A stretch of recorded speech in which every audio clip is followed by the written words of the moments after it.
Hello everyone, বন্ধুরা, আজ আবারও চলে এলাম তোমাদের সাথে একটি নতুন দিনে নতুন ব্লগ নিয়ে। তো দেখো, আমাদের এখানে রাত্রে প্রচুর ঝড় বৃষ্টি হয়েছে, আর সেই ঝড়ে আমাদের বেশ বড় একটা ক্ষতি হয়ে গেছে। তো দেখো, এই যে যেখানে মাটিটা মানে উস্কো খুস্কো হয়ে আছে, ওখানে একটা সুন্দর ফুলের গাছ ছিল। এই দেখো, এই গাছটা এত সুন্দর ফুল হচ্ছিল, সাদা সাদা বড় বড়, তা সেটা গোড়া সমেত একদম পড়ে গেছে। এই দেখো, ফুল এত সুন্দর দেখতে। আর এই গাছটা ছোটদা বসিয়েছিল। আমি তো আগেই বলেছি, আমি ছোটদার প্রচুর গাছের ঝোঁক। তা সেই ফুলগুলো দেখো দেখছি, আর এত মনটা খারাপ লাগছে যে একটা বড় গাছ তৈরি করতে কতটা সময় লাগে। পুরো বাচ্চা মানুষের মতোই, যেমনভাবে বাচ্চাদেরকে আস্তে আস্তে বড় করা হয় যত্ন করে, সেরকম একটা গাছকেও আস্তে আস্তে যত্ন করে বড় করা হয়। তাই আমাদেরও মনটা খুব খারাপ। এসে দেখছি অনেক ফুল আছে, তাই দেখছি ফুলগুলো তুলে নিই, ঠাকুরের পুজোর কাজে লাগবে। আমাদের বাড়িতে ঠাকুর থাকার জন্য আমি আগেই বলেছি যে ফুল গাছ আমাদের খুবই প্রয়োজন। প্রতিদিনই অনেকগুলো করে ফুল লাগে। দেখো, ফুলগুলো তুলছি আর মনটা খারাপ লাগছে। গাছটা যদি আজ থাকতো তাহলে তো প্রতিদিন আমরা এইভাবে ফুল পেতাম, কিন্তু কি ভাগ্যের পরিহাস, গাছটা আমাদের একদম নষ্ট হয়ে গেল। এত সুন্দর গাছ। আচ্ছা, এই ফুলটার কি নাম বলো তো? ভূমিচম্পা অনেকে বলে, আমার সঠিক জানা নেই। তো এই দেখো, বিভিন্ন জায়গায় জায়গায় যে ফুলগুলো আছে, তাই আমি ফুলগুলো তুলে নিচ্ছি, যতটা পারছি তুলে নিয়েছি। অনেকগুলো আবার অনেকটা ভিতরে আছে, সেগুলো তো আর তোলা সম্ভব নয়, তাই যেগুলো সম্ভব সেগুলো তুলে নিচ্ছি। আমার ঠাকুরের কাজকর্ম হয়ে গেছে, এখন শুধু ফুল তোলাটাই বাকি আছে। এরপর ফুল নিয়ে ঠাকুরের ঘরে দিয়ে আসব। তো দেখো, কতগুলো ফুল পেলাম, একদম সাদা ফুল, কি ভালো লাগছে দেখতে। আজ আবার আমাদের বাড়িতে কিছু নিমন্ত্রিত আছে, তাদেরকে আমরা আজকে নিমন্ত্রণ করেছি, আর রান্না করে তাদেরকে খাওয়াবো। তাই একটু তাড়াতাড়ি করেই কাজকর্মগুলো সেরে নিচ্ছি। দেখো, কতগুলো ফুল, এত মন খারাপ লাগছে, তাই অনেকবার বলে ফেলছি। যাদেরই বাড়িতে এরকম কোনো ফুল গাছ বা ফল গাছ আছে, এরকম যদি ঝড়ে নষ্ট হয়ে যায়, তাদেরই এই রকমই মন খারাপ হয়, আমারই মনে হয় সেটা। তো দেখো, চলো এরপর চলে যাই, যে ঠাকুরের ঘরে ফুলগুলো রেখে আসি। তারপর আমি চলে এসেছি ঠাকুরের ঘরে ফুল রেখে, আমার নিজের ঠাকুরের পুজো করে এখন রান্না বান্না বসিয়ে দিলাম।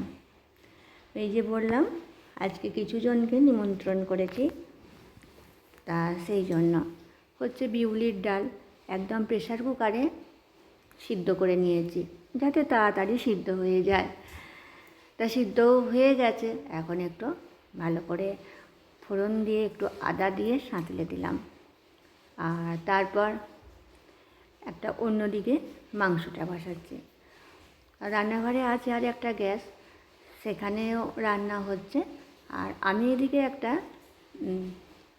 ছোট গ্যাসেতে এই মাংসটা বসাচ্ছি। জ্যোৎস্নাও আছে, ও ওই দিকটায় এরপর করছে, আর আমি এদিকটায় মাংসটা রান্না করছি। একবারে সব কিছুই রেডি করাই হয়ে গেছে। তা বললো, দিদি তুমি মাংসটা করে দাও। ঠিক আছে, দুজনে মিলেমিশে করলে তাড়াতাড়ি রান্নাটা হয়ে যাবে। তাই মাংসটা আমার দেখো কষানো প্রায় হয়েই গেছে, আর দেখতে কিন্তু সুন্দর হয়েছে, তাই না?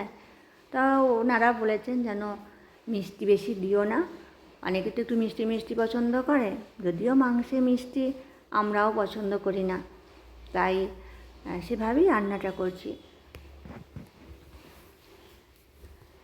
আর ওরাও খুব খুশি হয়েছে।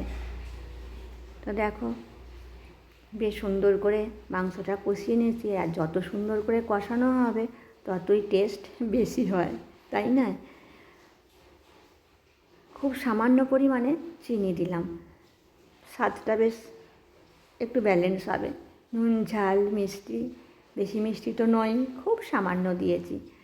তা দিয়ে এবার জল দিয়ে দিলাম, তারপরে একটা ঢাকা দিয়ে দেব। বেশ ভালো করে মশলাটা যাতে জলের সাথেই মিশে যায় সেইভাবে একটু নাড়িয়ে নিলাম। ঢাকা দিয়ে দেবো, দিয়ে চলো এবার একটু বাইরে থেকে ঘুরে আসি, আর ততক্ষণ মাংসটা সিদ্ধ হোক। এই দেখো, একভাবে রান্না করতে করতে ভালো লাগে না, তখন ইচ্ছে করে একটু বাইরে যাই, আর বাইরের খোলা আকাশ বাতাস রোদ্দুর এগুলো একটু দেখে আসি। তাই চলে এসেছি বাগানেতে, গাছগুলো একটা দেখছি। বৃষ্টি হওয়ার দরুন মাটি খুবই ভিজে আছে, তবে রোদ্দুর উঠেছে, ভালো লাগছে। চলো আবার বাড়ি চলে যাই। এই দেখো কী কী রান্না হয়েছে। ওদিকে আমার মাংসটাও সিদ্ধও হয়ে গেছে, নামিয়ে রেখে দিয়েছি।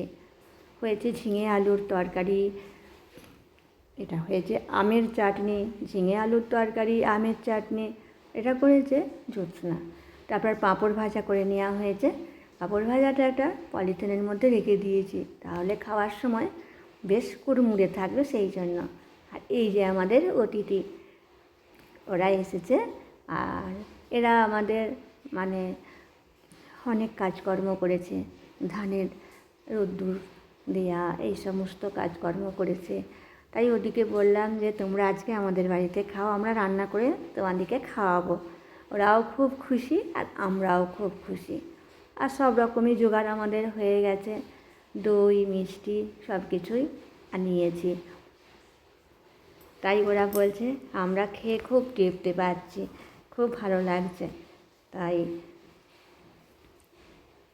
আর আমাদের সাথে ওরা ভীষণ গল্পও করে, আমরা খুব ভালো করেই মিশি। এদেরকে বলছি যে তোমরা আর একটা করে মিষ্টি নাও। এ বলছে নেব না, ও বলছে নেব না, তা জোর করে ওদিকে দুটো করে রসগোল্লা দিয়েছি। প্রথমে বলছিল একটা করে নেব, তাই সেভাবেই ওদিকে এখন আমরা দুই জায়ে খাওয়াচ্ছি। আমার যাও আছে আমার পাশে।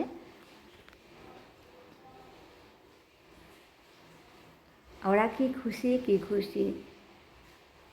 ওদেরকে বলেছিলাম তোমরা স্নান টান করে তারপর আসবে, আর ততক্ষণে আমরা দুই জায়ে রান্না কমপ্লিট করে নেব। এই দেখো আমরা দুজনেই আছি। তো বন্ধুরা দেখো, এই যে ব্লগটা তোমরা দেখছো, তোমাদের কেমন লাগছে নিশ্চয়ই তোমরা কমেন্ট করে জানাবে। আর তোমাদের এই মিষ্টি কমেন্ট পড়তে ভীষণ ভালো লাগে। আর তোমরা একটি করে লাইক দিয়ে দিও। অনেক সময় লাইক দিতে ভুলে যাও অনেকেই, তবে এই মুহূর্তেও যদি মনে পড়ে একটা লাইক দিয়ে দিও। আর এই চ্যানেলটি আর আমার ব্লগ দেখতে ভালো লাগলে চ্যানেলটি সাবস্ক্রাইব করে রেখো, আর পাশে থাকা বেল বাটনটি অন করে রেখো, তাহলে সর্বপ্রথম তোমাদের কাছে আমি যখন ভিডিও দেব নোটিফিকেশান পৌঁছে যাবে। তো দেখো এখন আমি দিয়ে দিচ্ছি ওদেরকে দই। তা ওরা আবার বলছে তোমাদের রেখেছো তো, যে হ্যাঁ আমাদেরও আনা হয়েছে, আমরাও রেখেছি আর তোমাদেরকেও দিচ্ছি, কোনো চিন্তা নেই, সবাই আমরা একই রকম খাবার খাবো। তো সেইভাবেই পরিবেশন করলাম। আর যখন সকালে হাঁটতে যাই এদের সঙ্গে দেখা হয়, কত গল্প হয়, খুবই ভালো লাগে। খুবই ভালো মানুষ এরা, আমাদেরকেও ভীষণ ভালোবাসে। তো বন্ধুরা দেখো, ওরা খুব আনন্দ করে খাচ্ছে, বলছে তরকারিগুলো খুব ভালো হয়েছে।